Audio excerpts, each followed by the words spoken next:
prediction again, you can ask students to guess the results of a research finding. This time, instead of providing them with the information, you can ask them to go and find the answer to the research question by giving them the actual article and having them work in groups to find out whether the answer that they anticipated was correct or not. Okay, so now what we're going to do is we're going to take a look at test-taking behaviors.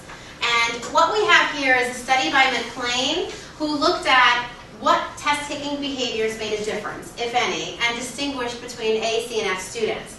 So there were several behaviors that they looked at.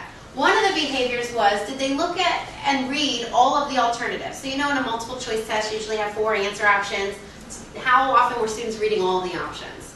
The other one was anticipation of answer. Were they guessing the answer before actually looking at the answers? So kind of doing a prediction without looking at it.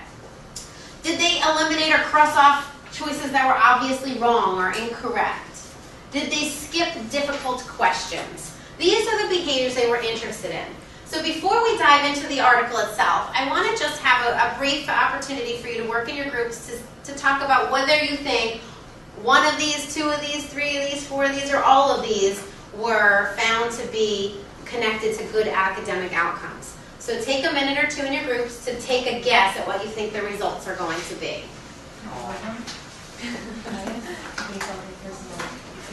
Make sure you have a rationale for why. Yeah, because if you go with the first antipathy, there might be a better one. I see that, right? I would have guessed skip question. I never seen it. But sometimes, like, I run like, accept, and I didn't read that word. All right, let's come back together as a large group, please. All right, so let's hear some of your ideas and thoughts about how this research study turned out. What do you think? What's your prediction? Vanessa? All of the above.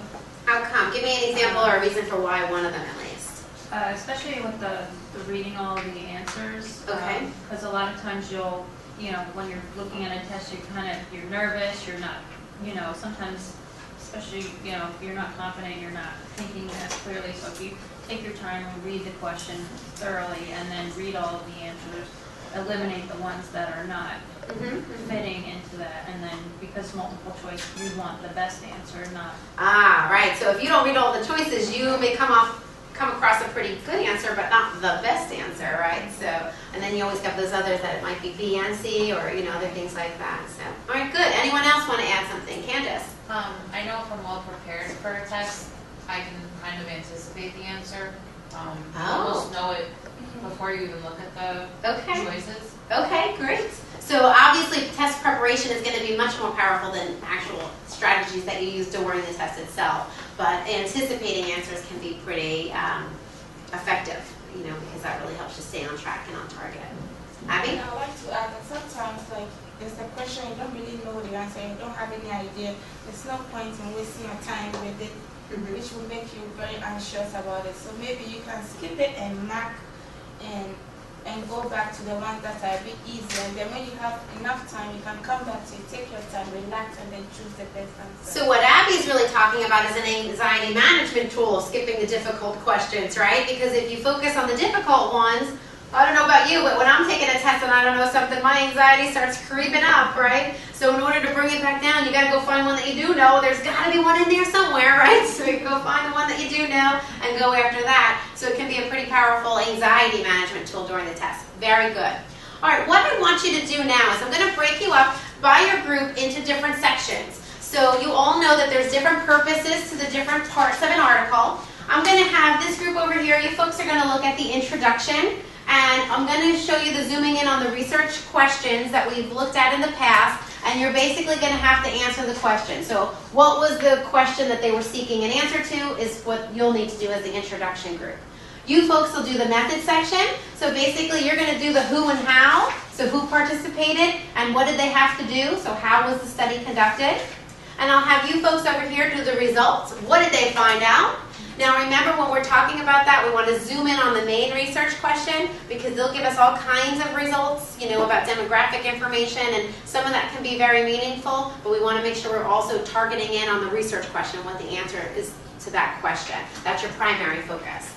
And then you folks over here will be in charge of the discussion part of the article, which basically, again, piggybacks off of the results, but you're going to take it a little bit farther. And so what? So what is the value or the meaning of this, and how can we use the results? You'll need to go a little bit above and beyond what's actually in the article, because I want you to stretch a little bit with your thinking. So, all right, you guys can go ahead and dive into your sections, and I'll come around and check in on you to see how you're doing. I'm looking for the research.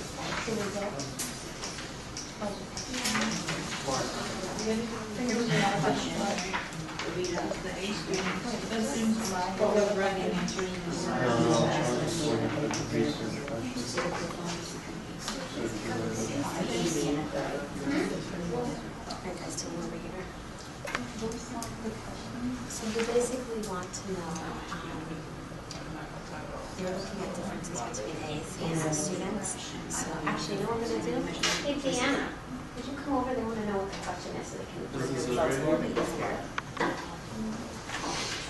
The question was, during the test, do students, AAC and F students, how they take the test?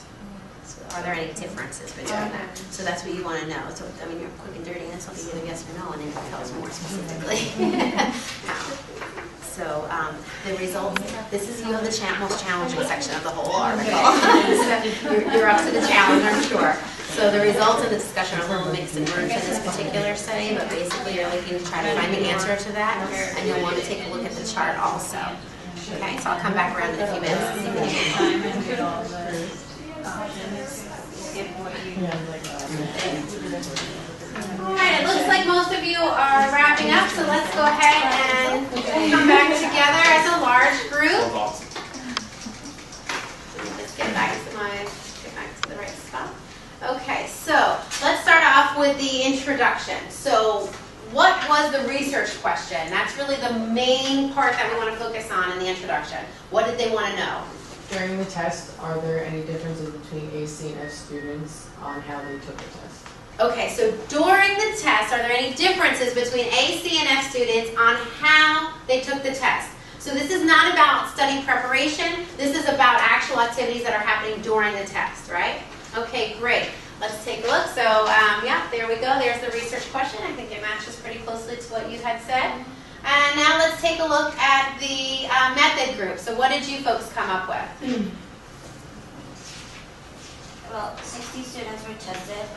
Okay, so there were 6. So the who is 60? Were they college students, second graders? What are we talking about College here? introductory psychology students. Okay, so we have college students who are taking an introductory psychology course.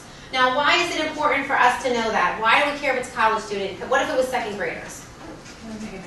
It would make a big difference. Why? Because second graders don't know about psychology. Well, but maybe they're not going to use a psychology test, though. Maybe they would use a second grade test. Would that matter? Well, it wouldn't be relevant to the question. Ah, may not be relevant to you as a college student then, right? So that's why we need to know who. And what works for a second grader may not be the same strategy that works for a college student. I'm guessing, right?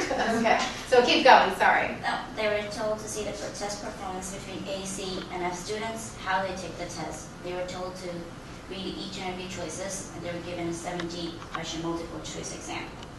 Okay, so what I'm hearing Shateli tell me is that they had groups of AC and F students, and I think you said that they were based on prior performance on the class. It was towards the end of the semester that this study took place. So they were either an AC or F student at that point in the semester. And then I heard you say something about them actually having to say out loud, so they were tape recorded.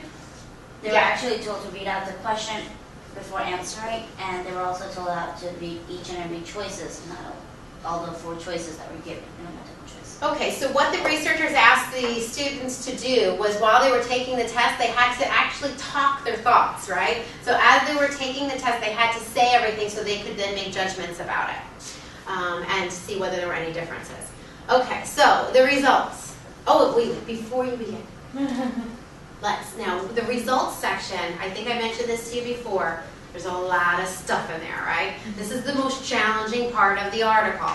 And they often start off with some demographic data about like who the people were, like so how many were, you know, freshman students versus sophomore students, how many men, how many women, those kinds of data might be in there, right? And that's interesting and important for us to know because it helps with the generalizability of the findings. However, we don't want to get lost when you're looking at the results. You want to make sure you're focused on the research question. So one more time, the research question. During the test, are there any differences between AC and F students on how they take the test? Okay, so what's the answer to that question? Yes. Yes, okay, yes there are. Now I hope you're going to tell us more, right? So tell us some more. Go for it, Kristen. They said that the A students, they read all of the answer choices before picking one, where the C and F students, if they found that the first or second one seemed, okay, that seems correct, they just circled it and that was the end of it. They didn't really read through them all. Okay. The A students skipped all of the hard ones and went back to it, where C and F students kind of wasted their time and just, you know, sat there and struggled with the hard ones. Mm-hmm. They also found that A students anticipated the correct answers before reading any of the choices, which helped them, you know, see if they were really right. They also eliminated wrong answers like right off the bat. Like some of them sound ridiculous, and you know you can just cross them right out. And that was most of them. They were predicted in the beginning. They all came out. They all did. A students. All right, thank you very much. And last but not least, the so what factor or the discussion. Oh, so you should do what the A students do, read all your questions. That's right, I think I heard you before. We don't want to be A students, so let's do what they do, right? Okay. You know, the poor students need to follow the strategies of the A students and make sure that they skip the questions and that they anticipate some of the answers and that they cover all the answers that are given and make sure that they didn't miss something. Absolutely, absolutely. And there was also some, they said the A students were better able to verbalize their thoughts than the lower graded students. And so maybe there's some other difficulty there. So maybe that's another thing that they could look into. Ah, okay, so now we're really starting to critically look at the results, right? So yes, the results were A students did do things different than the C and the F students. So by all means, we want to try those strategies out, right? They're working for the A students. We should all jump on board and use them. However, maybe there's something else going on. If the A students were more easily able to say their thoughts, maybe it's connected to something like Candace said before, about being prepared, right? We don't know whether it's because the A students were more prepared that they were better able to use all of these strategies or not. Although anyone, whether you're prepared or not, could read all the answer choices, right? So I don't think it fully explains it, but I think it's important that we take a look at that and critically look at their findings and see what their value and meaning is. So, all right, well, excellent job really taking a look at this article. I know it's challenging work, but if you kind of keep focused on what you're trying to accomplish in each section, hopefully you can find it to be manageable. Thanks.